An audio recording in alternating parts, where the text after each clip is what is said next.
नमस्कार। आकाशवाणी जयपुर अजमेर से प्रस्तुत है प्रादेशिक समाचार।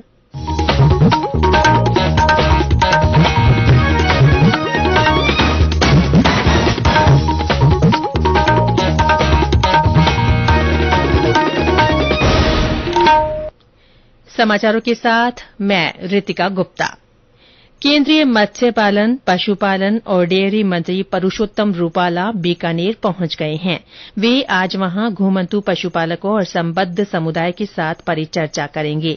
श्री रूपाला वैज्ञानिकों और प्रक्षेत्र विशेषज्ञों के साथ संवाद करेंगे।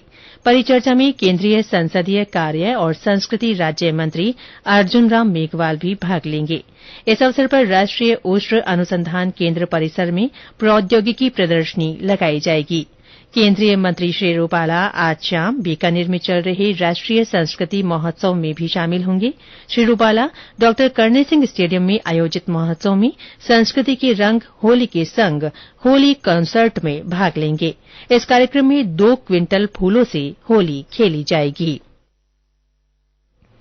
प्रधानमंत्री नरेंद्र मोदी ने कहा है कि नैनो तरल डीएपी उर्वरक को मंजूरी दिए जाने से किसानों का जीवन सुगम होगा। श्री मोदी ने रसायन और उर्वरक मंत्री डॉ मनसुख मांडविया के एक ट्वीट के जवाब में ये बात कही।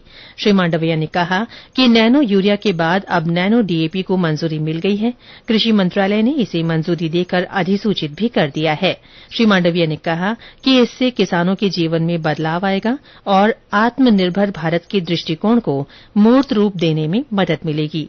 नैनो डीएपी का उत्पादन उर्वरक निगम इफको करेगा और ये देश की कृषि और अर्थव्यवस्था के लिए एक क्रांतिकारी परिवर्तन सिद्ध होगा।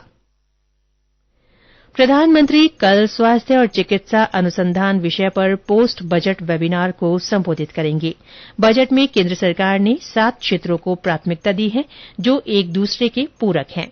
इन क्षेत्रों को अमृतकाल का सप्तऋषि यानी पथ प्रदर्शक कहा गया है। सरकार के प्राथमिक क्षेत्रों में समावेशी विकास शामिल है। इनमें 57 नर्सिंग कॉलेज की स्थापना, निजी क्षेत्र के साथ मिलकर चिकित्सा अनुसंधान को प्रोत्साहन देना, औषध नवाचार और चिकित्सकीय उपकरणों के लिए पाठ्यक्रम शामिल है। वेबिनार में 3 सत्र होंगे जिनमें स्वास्थ्य और औषध निर्माण क्षेत्र पर चर्चा होगी। वेबिनार में केंद्रीय मंत्रियों और सचिवों के अलावा राज्यों के स्वास्थ्य विभाग के अधिकारी तथा संबंधित विषयों के विशेषज्ञ शामिल होंगे। स्वास्थ्य और परिवार कल्याण मंत्रालय ने आज नई दिल्ली में स्वास्थ्य के लिए पैदल चालन विषय पर एक कार्यक्रम का आयोजन किया। अंतर्राष्ट्रीय महिला दिवस पर आयोजित ये कार्यक्रम विजय चौक से शुरू होकर निर्माण भवन पर संपन्न हुआ। इस वॉकेथॉन में 500 से अधिक लोगों ने उत्साहपूर्वक भागीदारी की और जीवन शैली से जुड़े रोगों, तनाव, मधुमेह, मनोरोग और कैंसर से बचाव के लिए सक्रिय और स्वस्थ जीवन शैली अपनाने का संकल्प लिया। आज देश के जिला मुख्यालयों पर भी साइक्लोथॉन यानी साइकिल चालन कार्यक्रम आयोजित किए गए। राज्यपाल कलराज मिश्र ने होली और धुलंडी पर्व की शुभकामनाएं देते हुए प्रदेशवासियों की सुख समृद्धि और खुशहाली की कामना की है। श्री मिश्र ने कहा कि होली का त्योहार सामाजिक समरसता का प्रतीक है। ये पर्व जनजीवन को उमंग और उल्लास से भर देता है। उन्होंने रंगों के इस पर्व को आपस में मिलजुल कर मनाने का सभी से आह्वान किया। प्रदेश में कई स्थानों पर हवा के साथ बारिश और ओलावृष्टि के बाद तापमान में थोड़ी गिरावट हुई है। मौसम विभाग के अनुसार पिछले 24 घंटों में बादल गरजने और बिजली चमकने के साथ ही तेज हवाएं चली और कुछ जगह बारिश तथा ओलावृष्टि हुई।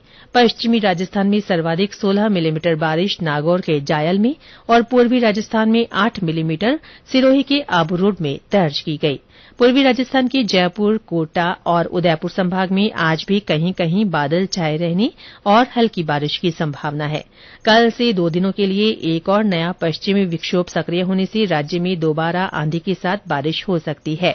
जयपुर, भरतपुर, अजमेर, उदयपुर और कोटा संभाग में 7 और 8 मार्च को तेज हवाएं चलने और बिजली चमकने के साथ ही हल्की बारिश का पूर्वानुमान है।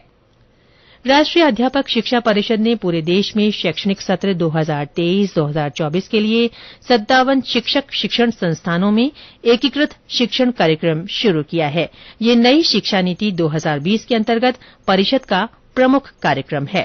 4 वर्ष का ये पाठ्यक्रम शिक्षा में स्नातक की डिग्री प्रदान करता है। इसके साथ ही प्रादेशिक समाचार बुलेटिन समाप्त हुआ। नमस्कार।